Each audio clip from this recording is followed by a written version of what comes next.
anticipate the possible defenses. And so by spending a good deal of time saying he made this much money, and it details the sources of the income and the amount of the income, and saying, and he had the ability to pay, that indicates to me that there might be the possibility that they think one defense would be, I just couldn't do it. Now, the solution, if you just don't have the funds to pay your taxes, isn't to try and hide from the IRS, of course, but to try and work with them to create some sort of payment plan. And it does not appear that that's what happened in this case. John, you and I talked about previously that one defense could be that this was a hugely problematic time in his life. He was abusing drugs. He was trying to get treatment, and that they would try and undercut some of the charges by saying he simply was not in control of his finances and his paperwork in the way that you would need to be in order to form the criminal intent to be found guilty. Again, I'm not sure that that is a great defense, given that we're not talking about one isolated incident. We're talking about a 4-year scheme, and we're talking about many different actions that were allegedly taken by Hunter Biden, many steps along the way, where he could have, according to the indictment, decided to take another path, but instead took this path, which again led to this 56-page indictment. Right. Sins of omission versus commission. If you admitted to do something because you were kind of out of it, then committed all of these various things, it showed you at least had the wherewithal to take all of these actions that are alleged, which undermines the idea that you didn't have the wherewithal to do the legal things. Now, of course, we're just looking at an indictment. We're just looking at an indictment, so this is one side of the argument. But I'm just basically recapitulating what you've said in terms of how weak it will be to claim that this was a kind of a lapse because there are affirmative actions taking place. What's next now in the way this goes? Well, just what's the next sort of stage in this drama? So, John, you and I talked about the possibility that they could try and enter into plea negotiations. I have the strong feeling that the sides have been talking and that those negotiations really didn't go anywhere. So what's next in the case is for there to be an exchange of evidence. There will be motion practice. We have, as viewers, become strangely familiar with the pattern of federal criminal cases. And so there will be fighting about what evidence would be admitted into trial. There could be fighting about what experts, if any, will be there. There could be fighting about what testimony would be allowed. And then once all of that is decided, I think that there will be filings for motions for summary judgment. Again, both sides saying we don't even need a jury in this case. And then ultimately the case could go to jury and to a verdict and then to a sentencing. It appears the indictment lists at least five business associates. Pawing through it here. First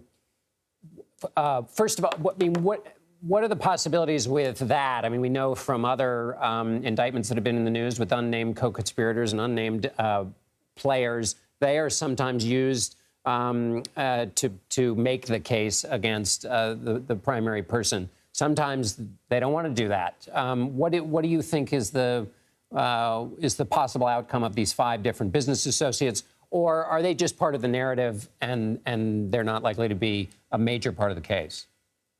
So I think the answer is we don't know. That they could be part of a larger narrative or they could be people who are cooperating with the prosecution and desperately hoping that they don't see themselves on the receiving end of an indictment, that by providing information in this indictment, they potentially have an agreement that they have immunity or that they will not themselves face indictment.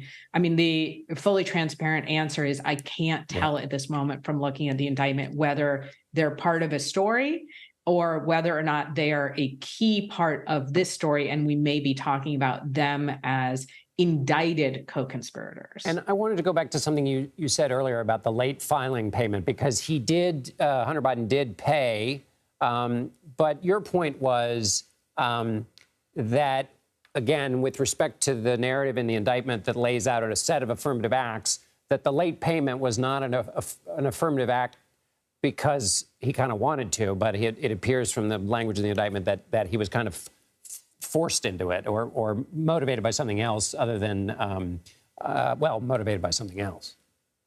Right. I think the narrative here is that he was dragged kicking and screaming into making any payments because he was involved in other litigation and the tax filings came up in that litigation. Not that he woke up one morning and said, my goodness, I've been derelict on my filings. I really need to get on this. And so that is part of the story that the prosecution is telling here of somebody who is functioning at a high enough level to make a lot of money, spend a lot of money, fail to pay taxes. And then I do think it's important, those 2 counts of filing false statements. That is, again, not a mistake. That's not a negligent act. That is forming the criminal intent to willfully try to evade paying taxes. And you see throughout the indictment, the prosecution makes it very clear, and that was absolutely a legal obligation. And again, what I think undercuts the argument that, well, this was a terrible time in his life is the idea that he's lying on the filings and that he's able to take that affirmative step. Again, we're looking at this from one side. This is just the indictment. But if you're taking steps with respect to the payroll of your businesses to try and evade taxes, I think that undercuts the claim that you're simply not able to take care of your finances at all. Jessica, there's been a lot of characterization of the thoroughness and the robustness of federal legal action taken against a variety of people. When you look at this indictment and what's in it, is this the full weight of prosecutorial work here? Characterize it for us in terms of this notion of 2 kinds of justice. So this is not bare bones. I mean, this is a serious indictment. It lays out the counts, as it always does. It lays out the story. And every prosecutor has a slightly different style, and every office has a slightly different way of laying out these indictments. But this is not bare bones. This gives us a very full picture of what the prosecution, what the Department of Justice has been looking into. And I think it will be very difficult for people to say this is anything but a serious case against Hunter Biden. And I heard your previous conversation. I think this is part of the reason why President Biden had stopped saying my son is innocent and started saying instead, I support my son. That is a very important distinction that we see. Jessica Levinson, we're very grateful. Thank you so much. Thank you. We are going to take a break, and we have more legal analysis of Hunter Biden's indictment straight ahead.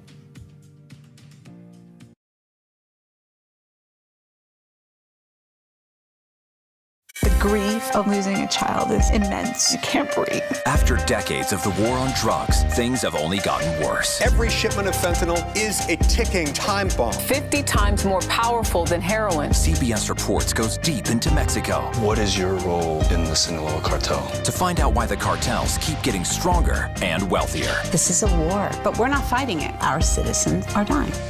Funding Cartels, now streaming on the free CBS News app.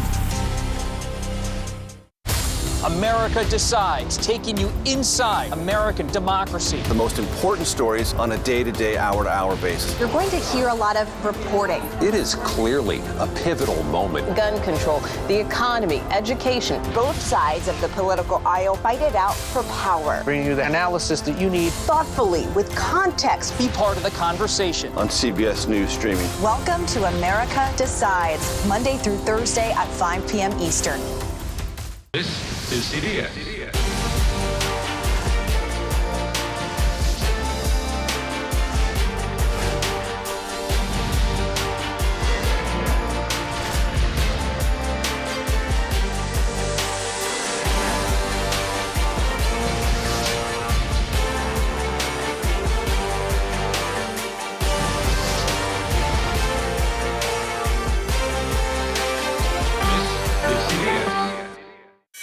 In a original documentary from CBS reports. He started out as a fun-loving party boy, but the alcohol got the better of him. What I envisioned was him being in some sort of medical facility. I just thought, what a great candidate for them to learn about the results of alcoholism and what it does to a body. But his body was sold to the military, specifically used as a crash test dummy in a simulated Humvee explosion. I was devastated. I had the box. I don't know if they were his ashes or not. I just held it as tight as I could, and I just told him how sorry I was. Body Brokers, now streaming on the free CBS News app. When weather turns extreme. The threat of severe storms and dangerous tornadoes is expected to last. The 7th straight day of terrifying weather. CBS News and the Weather Channel bring you virtual weather technology. So advanced, so real. Now 6 feet of water, imagine that. Cars that can act like battering rams. These hyper-realistic simulations show you what the weather will look and feel like before it happens. Feel the forecast. Streaming on CBS News. She's the most successful alpine skier, male or female, ever, and a worldwide inspiration. We need a lot of women doing sports really, really well. The story of Michaela Schifrin's game-changing reign at the top of the slopes when we go person to person. The Israel-Hamas war. Stay with CBS News for continuing coverage. You can't get answers in a tweet on Face the Nation. We try to separate the noise from the news. You need to be able to have an actual conversation.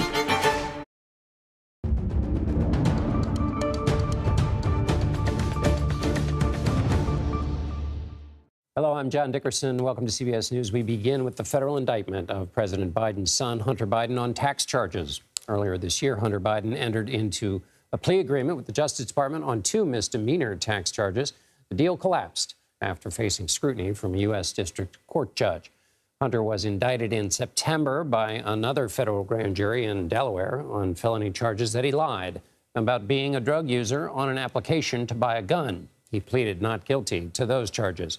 CBS News senior investigative correspondent Catherine Herridge joins me now. Catherine, what stands out to you in this indictment? Well, what stands out to me, John, is that there is so much daylight between this indictment and the plea deal that fell apart in July. I was in that Delaware court when it went sideways, to use a fancy term.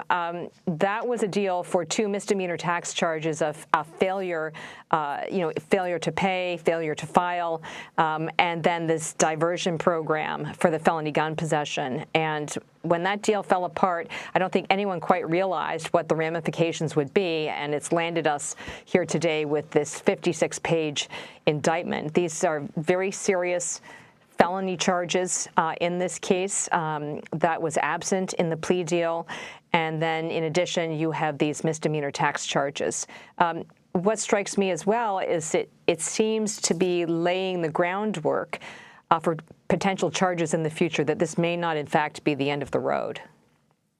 I want to ask you about the end of the road, but just going back in history a tiny bit, the dispute when you covered that that plea deal going sideways, there was a dispute about whether the plea deal covered kind of everything or whether the prosecutor was going to be off looking for more things. So is it possible, and I don't want to get into speculation here, but as you said, there's a lot of daylight between what was in the plea deal and what's here now. So this could very well be both other things they've found since that plea deal, but it also could be what Hunter Biden was possibly worried about when he hoped that the plea deal would take care of everything else because there was more out there. Well, let's kind of take that in 2 steps, John. Let's take people back to that courtroom in July. There was a very dramatic moment. I was in that courtroom about 20 feet from the president's son, and there was what's called a sidebar when the lawyers get together, sort of out of the earshot of the judge, and they try and work out the details to see if they can bring this to completion. And in the course of that discussion, they were trying to debate whether this plea deal was the end of the road, what they call a global agreement, that there would be no further charges, it would kind of insulate him, or whether it still left the door open to a future prosecution.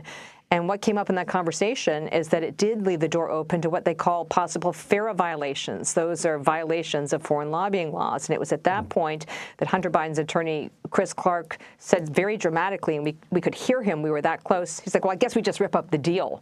And that was the moment where the whole thing really kind of imploded. On to your second question.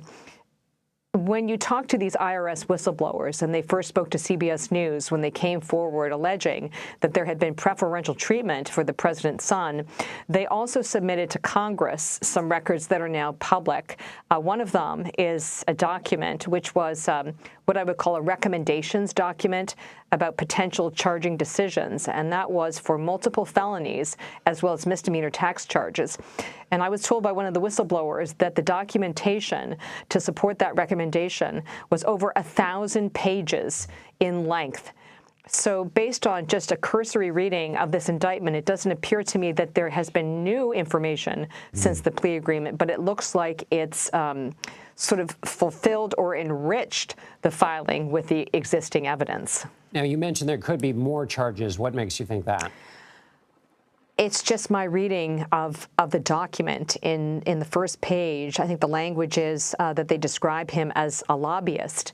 Lobbyists have to register under what's called FARA, the Foreign Agents Registration Act, which is a government way of saying that if you're working on behalf of foreign interests, you have to tell the U.S. government. In this case, the indictment spends a lot of time talking about Hunter Biden's business deals with the Ukraine energy firm Burisma. It also talks about his work with a Chinese energy firm, CEFC, and it also talks about his work with Romania. And that, to me, seems to leave the door open to potential FARA violations. I also would add that there has been some reporting subpoenas have been issued for his business partner, the president's brother, James Biden, and that would go to the idea of FARA, working together, lobbying on behalf of foreign interests. Now, we say all of that, but their position has been that he accepts responsibility for this period in his life, but they've in no way admitted that they have been lobbying on behalf of those entities. Catherine Herridge for us in Washington. Thank you so much, Catherine. You're welcome. Still ahead, it's America Decides. We have a look at the Senate failing to pass Ukraine aid and how the White House could make a deal on border security. I'm John Dickerson. My colleague Scott McFarland is next. The Biden administration says Congress must take action on approving more aid for Ukraine and more aid for Israel. Yesterday, the Senate failed to advance a bill which would have provided billions of dollars in foreign aid. Republican lawmakers are still pushing for immigration policy changes as part of a deal. President Biden says he's willing to make, quote, significant compromises on the border. CBS News